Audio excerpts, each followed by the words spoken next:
சிபிஐயிலேயே நேரடியாக உதவி ஆய்வாளராக தேர்ந்தெடுத்து எஸ்பி வரை செல்லக்கூடிய நேரடி நியமனங்களும் சிபிஐயில் உண்டு.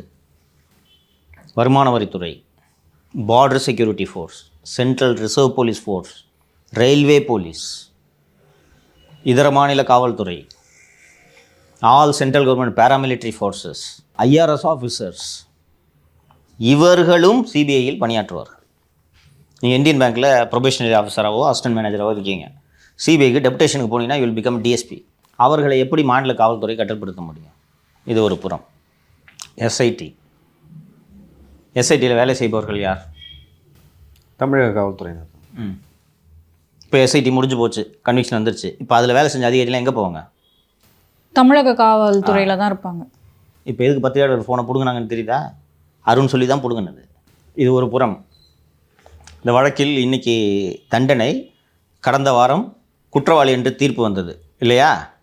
தீர்ப்பு வரும்போது எஸ்ஐடியாக இருந்தாலும் தமிழக காவல்துறையில் பணிபுரியும் அதிகாரிகள் தானே அவர்கள் இந்த வழக்கை விசாரித்ததுன்னு சட்டத்துறை அமைச்சர் ரகுபதி சொன்னாரா இல்லையா?